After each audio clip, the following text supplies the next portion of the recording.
Good morning, my darlings. How are you? Yeah.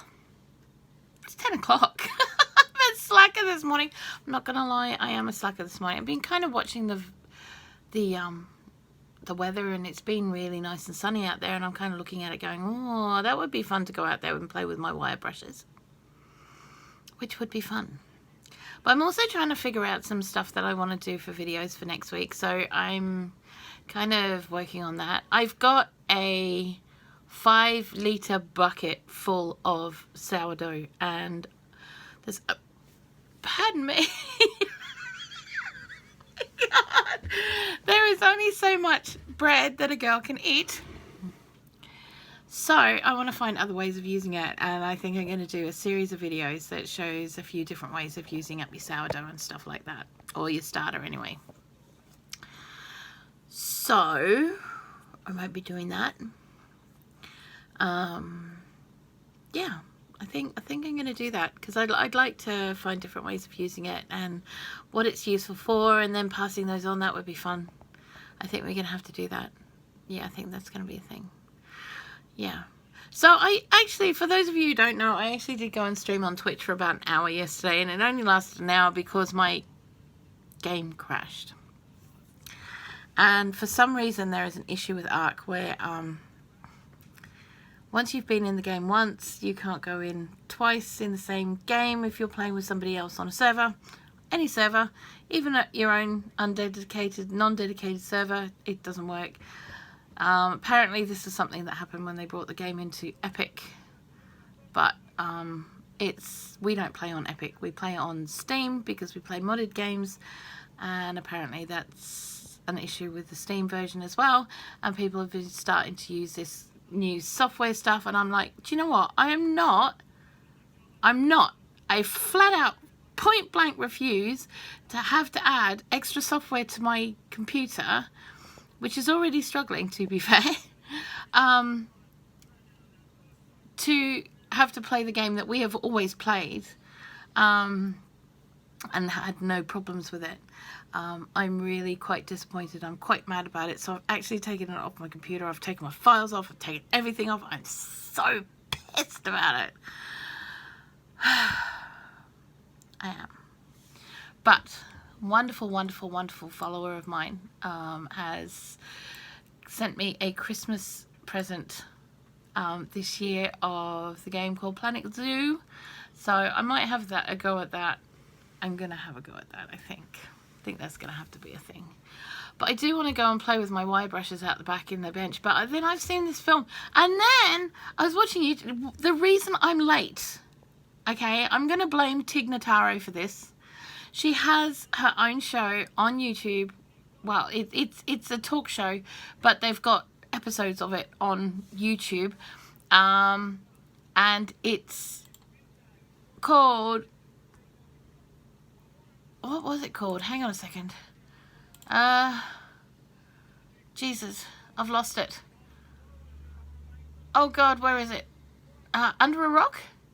I think it's called Under a Rock. Pretty sure it's called Under a Rock. And it is, it's basically, because Tig Notaro, who plays one of the engineers on Star Trek, she's also stand-up comic, she also does, you know, all sorts of other stuff. She's been in a couple of things, Netflix productions and stuff like that. She's funny woman, really dry.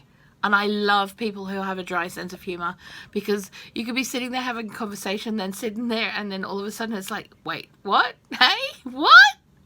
And it's just like, it's, I love that. Okay.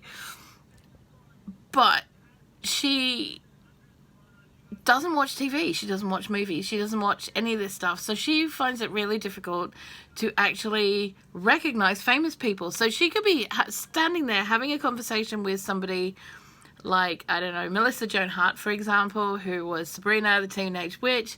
She's actually interviewed her on this, but the whole idea of Under a Rock is so she has to figure out who the person is.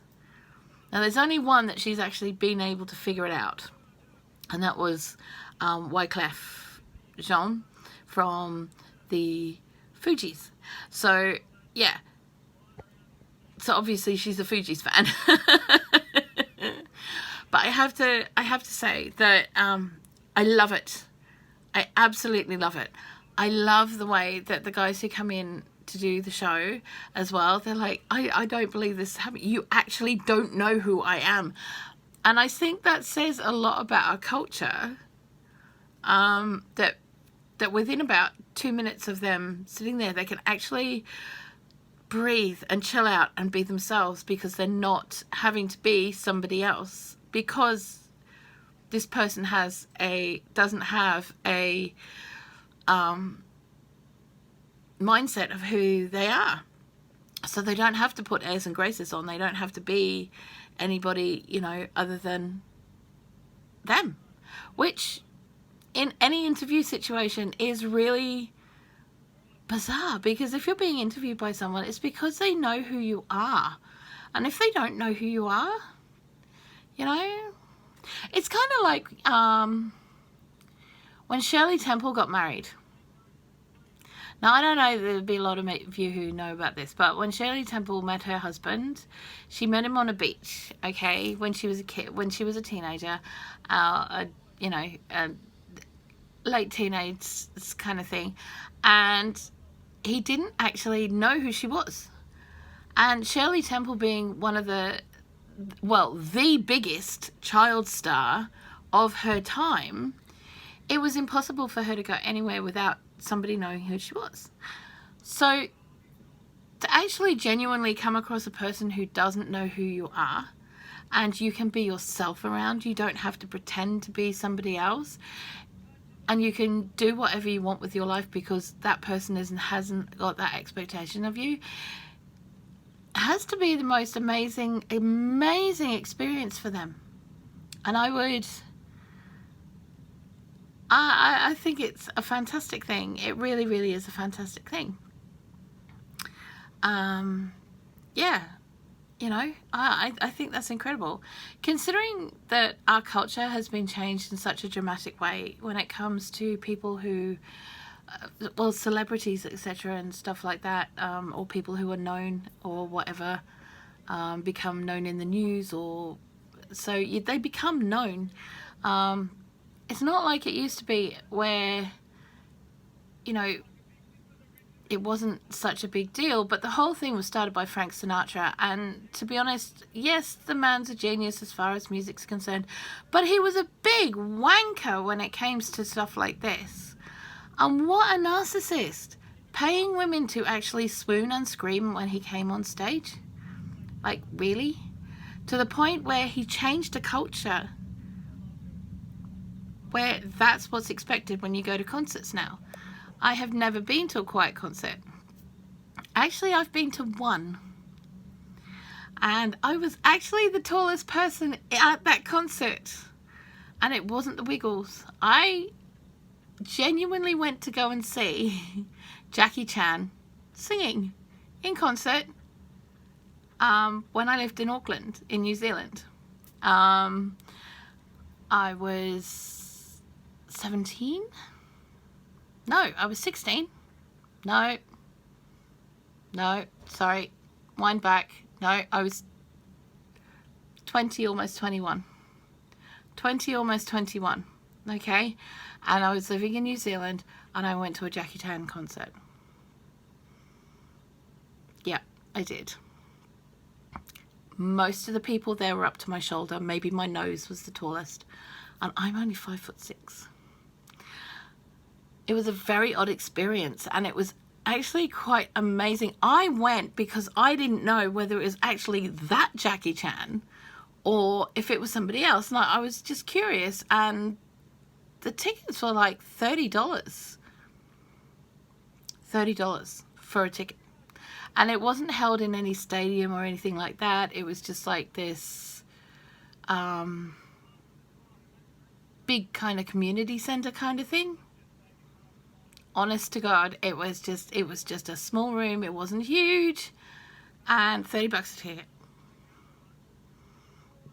Mind you, when I went to see the Smashing Pumpkins when I was 26, that was $30 a ticket too. It makes you think when it comes down to the way ticket prices have skyrocketed. You know, I used to be able to go to concerts regularly without a problem. Even Guns N' Roses only cost me $30. I'm not even kidding. Bon Jovi cost me $30, and that was all in New Zealand. And those two happened to be stadium concerts. But you know, the concert tickets between then and now are so exorbitant, and to be honest, wages haven't changed that much. They really haven't. Anyway, I seem to be going off topic and I'm starting to ramble a bit. At some point today I'm going outside. I'm going to go and play outside. But I'm also going to be writing some recipes and doing some stuff to do with the sourdough. And that will start next week. I'm going to start putting those videos out next week. Yeah. In the next couple of days, I'm going to tell you exactly what our timetable is going to be. I'm going to tell you what our timetable is going to be from next week. And I really hope that you like it or you enjoy it or whatever. And I'm going to try and work out so that the playlists are spot on with those things. So we'll see how we go. I love you guys heaps. Look after yourselves. Be safe. Don't go too loony. Don't go too loony. Do something that makes you happy. Makes you lose hours of time, because that is the thing that you're just like, actually I'm really enjoying this, and you don't realize, and time is gone, and that's what you want to be doing. Okay, so like I said, stay safe, be good, look after each other, and if you can't be good at it. Bye.